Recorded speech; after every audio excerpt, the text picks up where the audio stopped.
Boise State Broncos travel to Autzen Stadium to take on the number 7th ranked Oregon Ducks this weekend in the game that I believe has the most college football playoff impact this weekend. Yes, more than Texas, Michigan. Oregon survived Idaho last week. Boise State ended up covering, I believe, in a barn burner against Georgia Southern. Both teams had inefficiencies. Both teams had weaknesses that were exposed. But was it weaknesses or was it week one? We'll get into that in a minute, but the game time, 10 o'clock Eastern, 9 Central, on Peacock, which sucks. Autzen, consecutive home winning streak, I believe 33 games for Oregon coming into this one. But there's a narrative obviously going around with Oregon. You got Dan Lanning, who is one of the up and rising coaches in this game, possibly the future of college football. Maybe in the future after the Kirby Smart era may end, whenever it does at Georgia. But everyone's talking about how Oregon is going to be so hyped for this week. He's chewed him out. You could tell in his press conference he had lost his voice, which obviously any football coach is going to do that at a great program, so it's not like he's the only coach that does that. But you also got to look at the other side of the coin.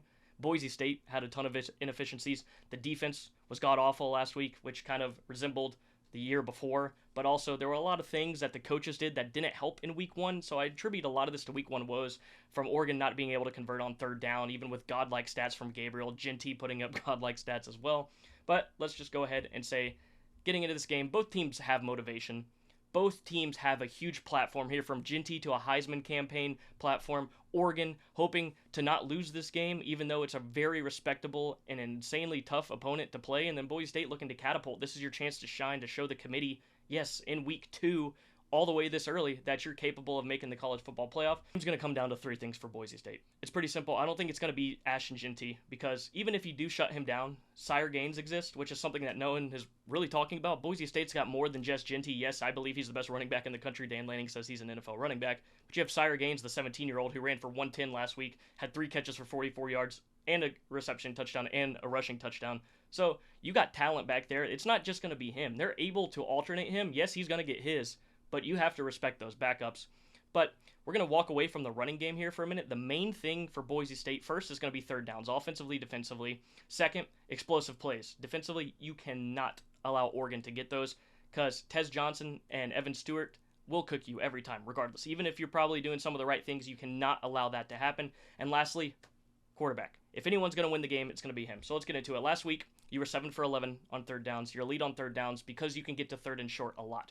When you're put in third and long, you're not very successful. You had a few conversions last week, but most were third and short. It's because it opens up your play action game. It eases the life of your quarterback when you have an NFL, should be first round best running back in the country back there. You can spread the field out. They have to respect him so much that it's just going to open up the passing game for you, especially with Camper and Caples. I mean, I'm pretty sure Camper had 99 yards last week. So you have the receivers to compete with Oregon. You got to get in third and short. Defensively, you cannot allow the conversions like you did last week. Georgia Southern converted 12 of 19 third downs throughout the game, mainly in the second half. Some were given from penalty, which was another issue last week. Very undisciplined play in the second half, some bad coaching decisions. But we saw that from both sides, or I'll get into that for Oregon in a minute.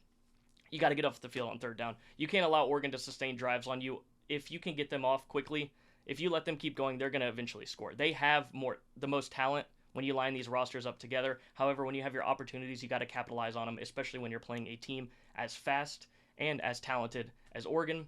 And also, we get to the second with Maddox. He has to play his best game. And I think he's the guy who's going to win you the game, not Genty, because I believe Genty's going to get his.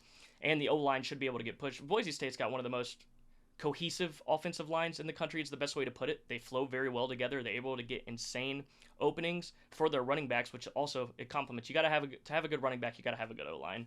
So it's not just Genty putting up those insane stats. It's also that Boise State offensive line that has allowed it to happen.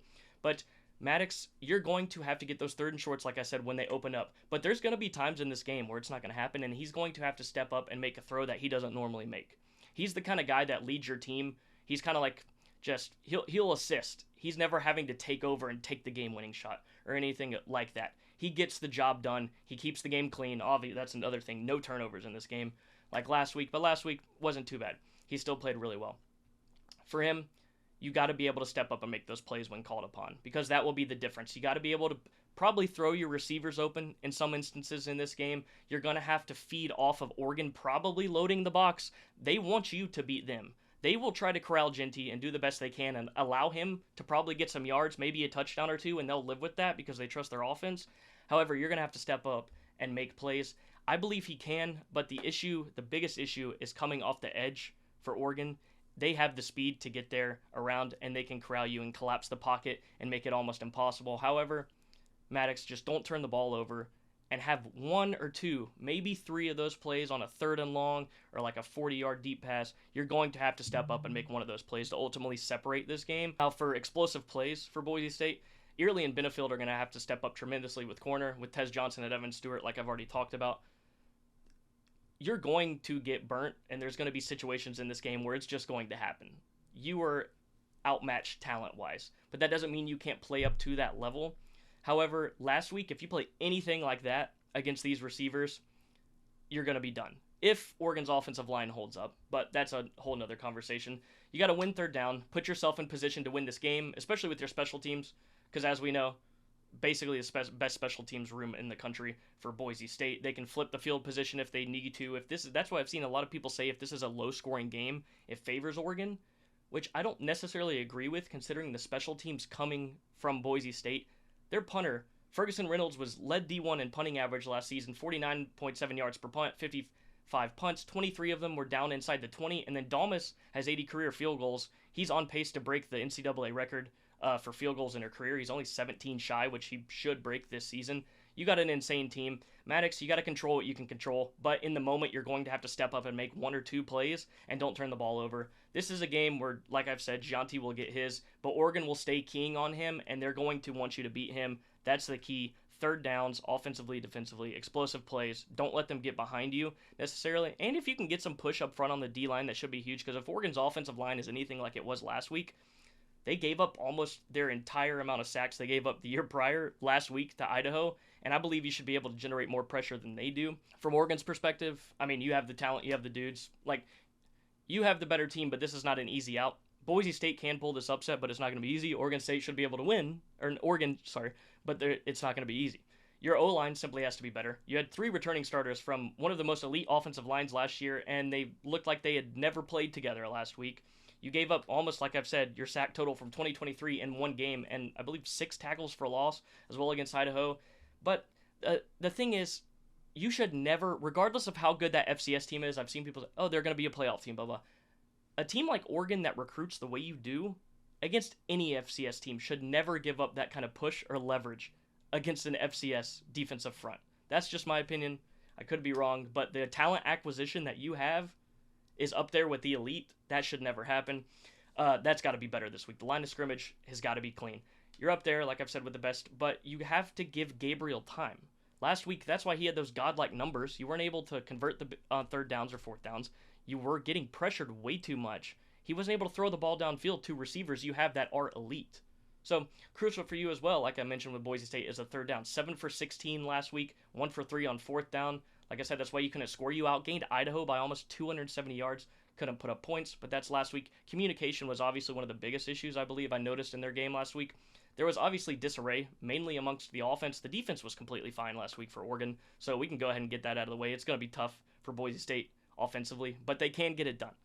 But communication, like I said, the offense, it didn't look like the 11 were all meshed together. Almost every play, it seemed that someone didn't know exactly what they were supposed to do, which is odd from a landing team, but it's still, like I said, week 1 that's possible. Explosive plays for you, not for Boise State. Like I said, with your wide receivers, you got to be able to exploit Boise State's biggest weakness, and it is that secondary. You have the guys to do it. You have to be able to push the ball downfield.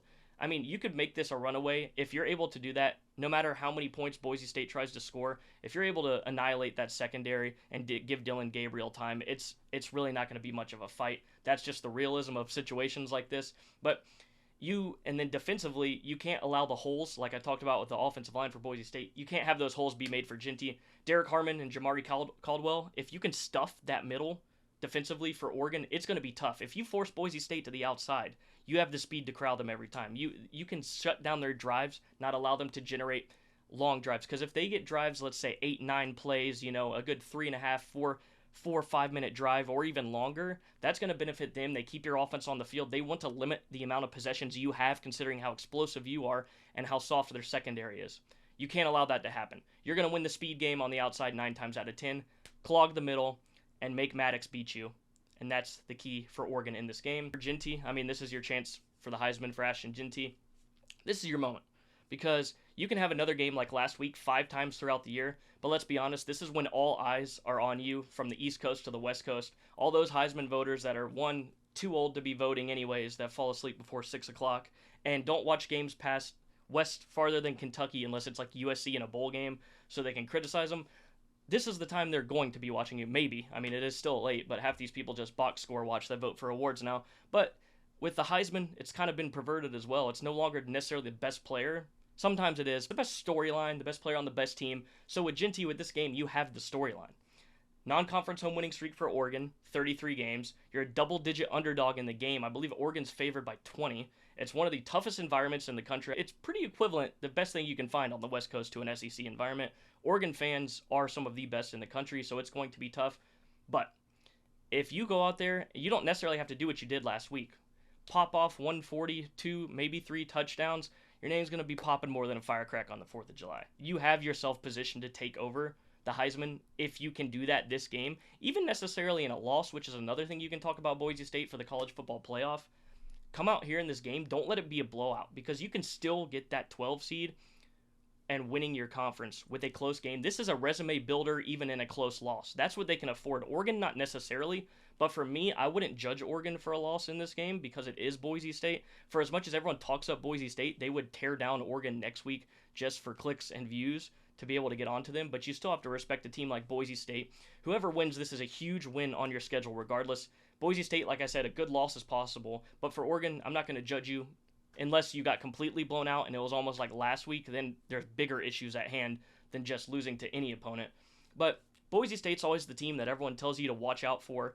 And then no one ends up picking them, and then they end up doing it again, and they keep doing it again. They keep doing it again. Everyone gives them their credit until it comes down to the moment to choose who's going to win the game, and no one ends up picking them. When it comes down to the moment, they always shy away from it. So I'm going with the upset. Give me the Broncos. Game-winning field goal from Dalmas, 34-33. Snap the conference winning streak. Ashton Genty's Heisman campaign begins even more with a boom, and Boise State pulls the upset